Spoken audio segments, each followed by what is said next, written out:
जय हिंद। नमस्कार प्यारे बच्चों, आप सभी लोगों का मोस्ट वेलकम है आज के इस नए क्लास में। प्यारे बच्चों, आज के इस क्लास में हम सभी लोग जो है पढ़ने वाले हैं क्लास 12th हिस्ट्री के प्यारे बच्चों most important VVI objective question को, जो कि बच्चों आपके फाइनल एग्जाम के लिए काफ़ी इंपॉर्टेंट है। और यदि आप लोग का 2026 में इस बार 9 फरवरी को हिस्ट्री का एग्जाम है तो आप लोग अच्छे से देखना इस क्लास को।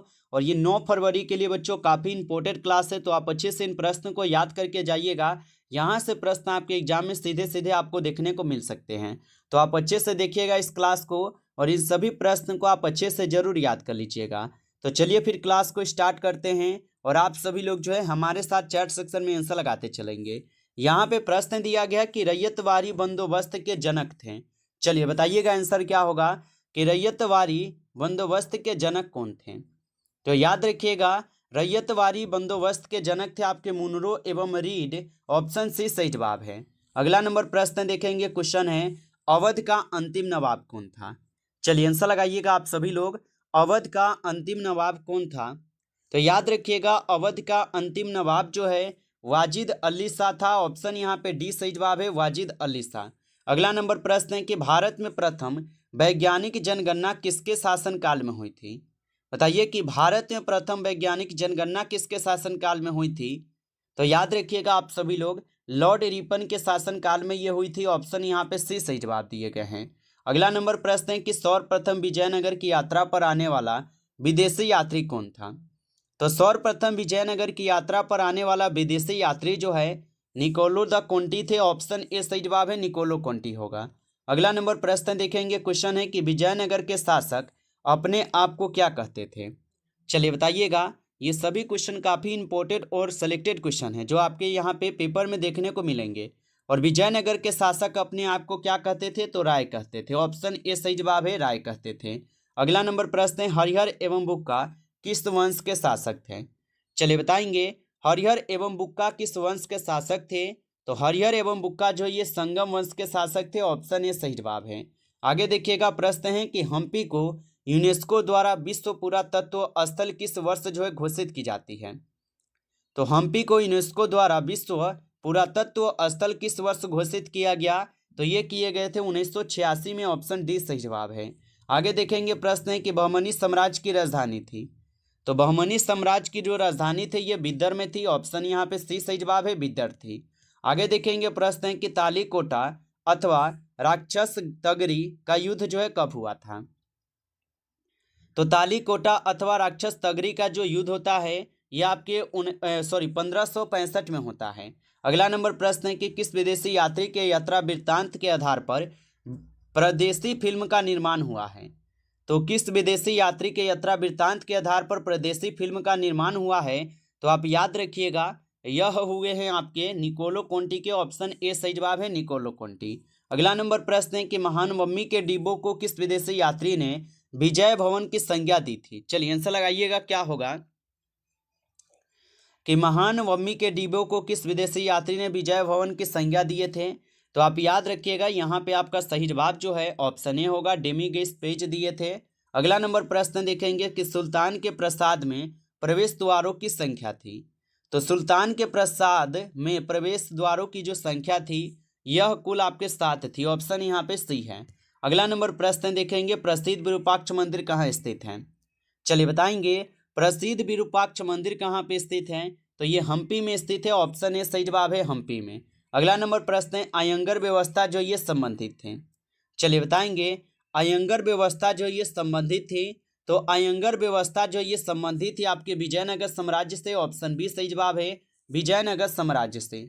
अगला नंबर क्वेश्चन है कि सांची स्तूप को संरक्षित रखने में अहम भूमिका थी। बताइए कि सांची स्तूप को संरक्षित रखने में अहम भूमिका किसकी थी। तो याद रखेंगे इनमें सभी का था। ऑप्शन यहाँ पे डी है। आगे देखेंगे प्रश्न है कि सर्वप्रथम विजयनगर आने वाला विदेशी यात्री कौन था। चलिए आंसर लगाएंगे आप सभी लोग। सर्वप्रथम जो है विजयनगर की यात्रा पर आने वाला विदेशी यात्री कौन था। तो याद रखिएगा आप सभी लोग यहाँ पे हो जाएंगे निकोलो कोंटी ही। ऑप्शन ए सही जवाब है। आगे देखेंगे प्रश्न है कि आमुक्त मर्यादा किसने लिखा था। चलिए बताइएगा आमुक्त मर्यादा को किसने लिखा था।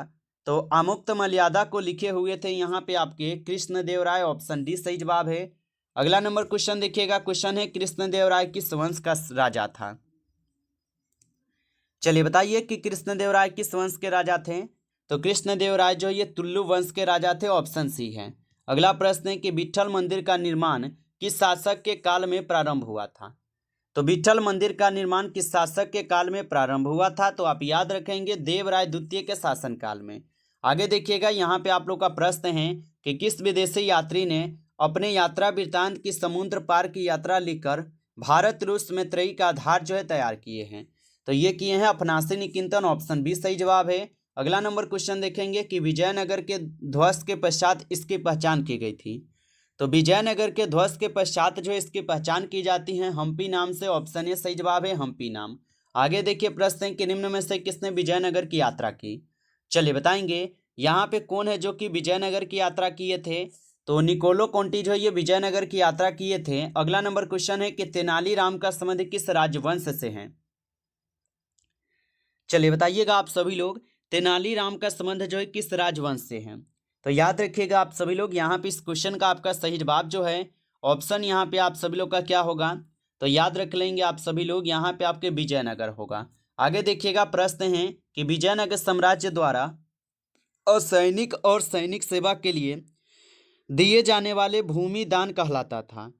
तो ये क्या कहलाता था, तो ये अमरभ कहलाता था, अमरभ, ऑप्शन डी है।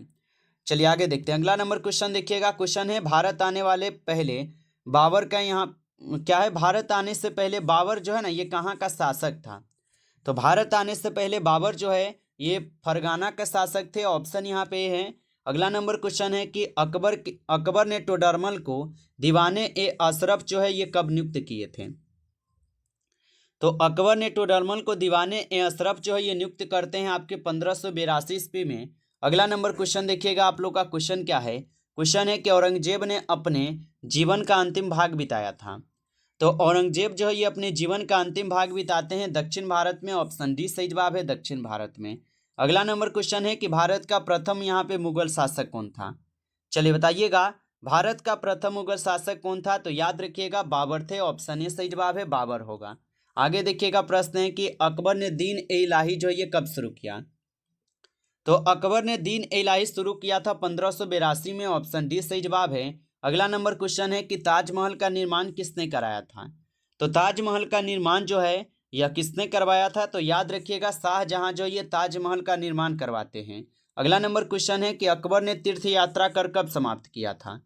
तो अकबर ने तीर्थ यात्रा कर को समाप्त करता है आपके 1563 ईस्वी में, ऑप्शन ए यहाँ पे सही है। नेक्स्ट क्वेश्चन देखेंगे, क्वेश्चन है कि किस मुगल शासक ने दास प्रथा समाप्त किया था। चलिए बताएंगे, किस मुगल शासक ने दास प्रथा को समाप्त किए थे, तो याद रखिएगा शाहजहां किए थे। अगला नंबर क्वेश्चन देखेंगे, क्वेश्चन है दीन ए इलाही जो ये संबंधित हैं। तो दीन ए इलाही जो ये संबंधित है अकबर से। अगला नंबर क्वेश्चन देखेंगे, आप लोग का क्वेश्चन दिया गया है, क्वेश्चन है कि अकबर ने फतेहपुर सीकरी में एक नए शहर की नींव डाली, जिसका नाम यहाँ पे क्या था, बताइए आप सभी लोग। तो अकबर ने फतेहपुर सीकरी में एक नए शहर की नींव किसके सम्मान में रखी थी, ये पूछा है। तो ये रखे हुए थे आपके सलीम चिश्ती के सम्मान में, ऑप्शन सी होगा। अगला क्वेश्चन है कि मुगल सम्राट अकबर का राज्याभिषेक कब हुआ। तो इनका राज्याभिषेक होता है 1556 में, ऑप्शन यहाँ पे सी है। अगला नंबर क्वेश्चन है कि अकबर ने अपना मकबरा कहाँ पे बनवाया था। चलिए बताएंगे आप सभी लोग, अकबर ने अपना मकबरा जो ये कहाँ पर बनवाए थे। तो अकबर जो ये सिकंदरा में अपना मकबरा बनवाते हैं। अगला नंबर क्वेश्चन है कि अकबर का जन्म कहाँ हुआ था। तो अकबर का जन्म होता है आप सभी लोग का अमरकोट में, ऑप्शन सी सही जवाब है, अमरकोट में। आगे देखेंगे कि किस मुगल शासक ने सती प्रथा पर प्रतिबंध लगाया था। चलिए बताइए, किस मुगल शासक ने सती प्रथा पर प्रतिबंध लगाए थे। तो याद रखेंगे आप सभी लोग, यहाँ पे आपके सही जवाब हो जाएंगे आप सभी लोग का अकबर, ऑप्शन ए सही जवाब है, अकबर होगा। अगला नंबर क्वेश्चन है जजिया जो है ये समाप्त किस मुगल शासक ने किया था। तो जजिया को किस मुगल शासक ने समाप्त किया था, तो याद रखिएगा अकबर के द्वारा ही की जाती है, याद रखेंगे। चलिए आगे देखते हैं। अगला नंबर प्रश्न यहाँ पे है कि अकबर ने इबादत खाना किस वर्ष जो है स्थापित किया था। तो अकबर ने इबादत खाना की स्थापना 1575 ईस्वी में करते हैं। अगला नंबर प्रश्न है कि फतेहपुर सीकरी को राजधानी किसने बनाया था। तो फतेहपुर सीकरी को राजधानी जो है ये बनाए हुए थे अकबर, ऑप्शन ए सही जवाब है, अकबर बनाए थे। अगला क्वेश्चन है, किस मुगल शासक ने झरोखा दर्शन की प्रथा की शुरुआत किया था? तो किस मुगल शासक ने झरोखा दर्शन प्रथा की शुरुआत की? तो याद रखिएगा अकबर ने किया था। अगला नंबर क्वेश्चन है, अकबर का संरक्षक कौन था? बताइए आप सभी लोग, अकबर का संरक्षक कौन था? तो बैरम खां जो है ये अकबर के ही संरक्षक थे। चलिए आगे देखते हैं। अगला नंबर क्वेश्चन है कि अकबर निम्नलिखित में से किस राज्य पर अधिकार नहीं कर सका था? चलिए आंसर लगाइए। और बच्चों, आप अभी तक इस क्लास को लाइक नहीं किए होंगे तो आप इस क्लास को लाइक कर लीजिएगा। नए जुड़े हो चैनल पे तो आप सब्सक्राइब ही करके जुड़ जाना, ताकि जब भी क्लास स्टार्ट हो नोटिफिकेशन पहुंच सके। और आपको अगर नोट्स लेना हो तो इस नंबर पे आप एसएमएस कर सकते हो 962 18 834। ठीक है, इस नंबर पे आप लोग एसएमएस कर सकते हो नोट्स के लिए। और बताइए कि अकबर निम्नलिखित में से किस राज्य पर अधिकार नहीं कर सका था? तो आप सभी लोग याद रखिएगा, ये जो है मेवाड़ पर नहीं कर सके थे, ऑप्शन बी होगा। आगे देखिए प्रश्न यहाँ पे है कि निम्न में से कौन मुगल शाहजादी थी जो कि कवियत्री थी? तो निम्न में से कौन मुगल शाहजादी थी जो कि कवियत्री थी?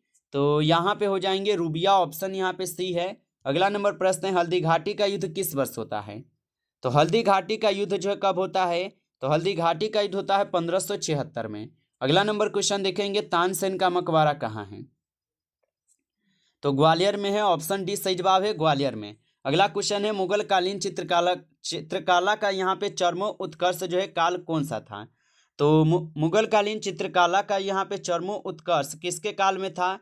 तो याद रखिएगा आप सभी लोग, ये जहांगीर के शासनकाल में था। आगे देखिएगा प्रश्न है कि मुगल कालीन चित्रकला चरमोत्कर्ष किसके काल में था? तो अभी हम लोग देखे हैं जहांगीर के शासनकाल में था। चलिए आगे देखते हैं। अगला प्रश्न है, तुजुक ए बाबरी को फारसी में किसने अनुवादित किया था? तो इसको अनुवादित किसने किया था? तो इसको किए थे अब्दुल रहीम खाने खाना, ऑप्शन यहाँ पे सही होगा।